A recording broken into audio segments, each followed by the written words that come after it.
আসসালামু আলাইকুম। আজকে আমি মোরগ পোলাও বানাবো। এর জন্য প্রথমে চিকেনটা ভালো করে ধুতে হবে। চিকেনটা ভালো করে ধোয়ার পরে চিকেনটা এইভাবে কাঁটা চামচের সাহায্যে এভাবে থেতলে নিতে হবে। এই তো চিকেনগুলো ধোয়া হয়ে গেছে। এখানে কিছুটা লেবুর রস দিয়ে দিব ও লবণ দিব, আদা বাটা দিব। এগুলো দিয়ে চিকেনটা ভালো করে মেশাতে হবে। এগুলো মেশানো হয়ে গেলে তারপর চিকেনটা রেখে দিব। এখন টক দই বানানোর জন্য এখানে লিকুইড দুধ নিয়েছি। লিকুইড দুধ নেওয়ার পরে এখানে লেবু দিব, লেবুর রস দেব যাতে এটা টক দই হয়ে যায়। লেবুর রস দেওয়ার পর কিছুটা তেঁতুল দিয়ে দিব। তেঁতুল দিলে টক দইটা খুব দ্রুত হয়ে যায় এবং টক ফ্লেভারটাও খুব ভালো আসে। এখন এখানে বাদাম অ্যাড করব, কিছুটা বাদাম অ্যাড করে এটা ব্লেন্ডার করব।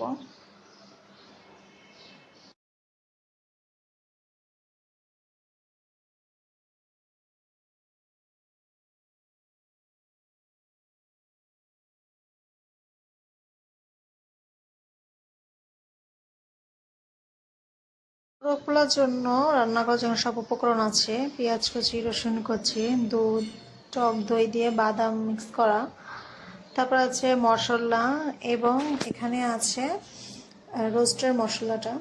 তবে ফ্রাই প্যান চুলায় দিয়ে এখানে আমি সবসময় বিরিয়ানির জন্য, মোরগ পোলাও এসব রান্নার জন্য সয়াবিন তেলটা ইউজ করি। এখানে চিকেনগুলো দিয়ে দিব ফ্রাই করার জন্য, ভালোভাবে যাতে চিকেনটাকে ফ্রাই করে নেওয়া যায় জন্য।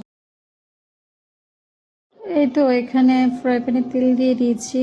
তেল কিছুটা গরম হয়ে গেলে এরপর এখানে তেজপাতা দিয়ে দিব, তারপর পেঁয়াজ দিয়ে দিব, তারপর একটু নাড়াচাড়া করার পরে তারপর এখানে লবণ দিয়ে দিব।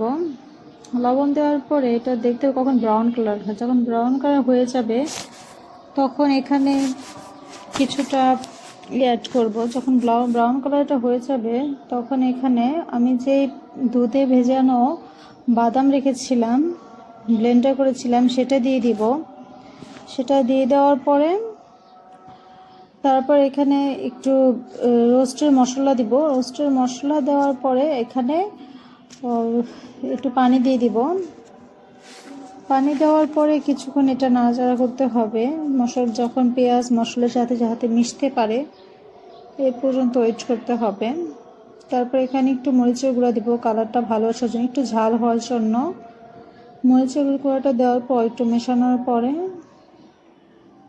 তারপর এখানে আমি যে চিকেনটা ভেজে রেখেছিলাম সেই চিকেনটা এখানে অ্যাড করব।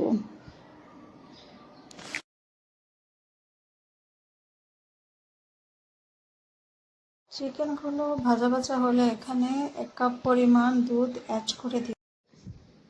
রোস্টেড চিকেনটা প্রায় হয়ে গেছে। এখন আমি কালকে যে খাঁটি অরিজিনাল ঘিটা এনেছিলাম সিরাজগঞ্জে, সেই ঘিটা এখানে অ্যাড করব। সেই ঘিটা দেওয়ার পরে এখন একটা সুন্দর একটা গ্রান আসছে, অনেক সুন্দর একটা ফ্লেভার আসছে। আলহামদুলিল্লাহ আমার রোস্টটা হয়ে গেছে। এখন এই রোস্টের মধ্যে আমি কিছুটা চিনি অ্যাড করব, তাহলে রোস্টটা খেতে একটু বেশি মজা হয়। তারপর এটা নামিয়ে ফেলবো। পোলাওর চাল যতটুকু এর ডাবল এখানে পানি নিয়েছি। পানিটা যখন ফুটন্ত হবে এটা নামিয়ে এখন এখানে ফ্রাই প্যান দিব। ফ্রাই প্যান দেওয়ার পরে এখানে তেল দিব, এলাচি, তেজপাতা, দারুচিনি এগুলো দেওয়ার পরে পেঁয়াজ কুচি দেব। পেঁয়াজ কুচি দেওয়ার পর কিছু নাড়াচাড়া করার পরে এখানে একটু লবণ দিয়ে দেব।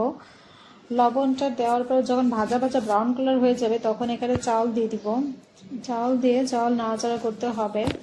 ঝরঝরে যখন চাউল হয়ে যাবে তখন এখানে ওই পানিটা অ্যাড করে ঢাকনা দিয়ে ঢেকে দেব।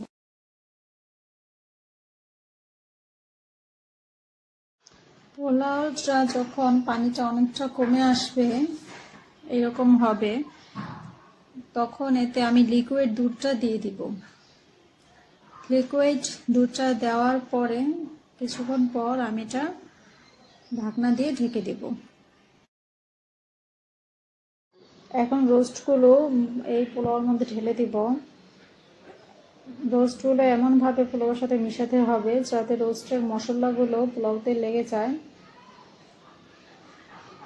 দেখেন কি সুন্দর পোলাওটা কত ঝরঝরা হয়েছে, আর রোস্টটাও কত সুন্দর দেখা যাচ্ছে।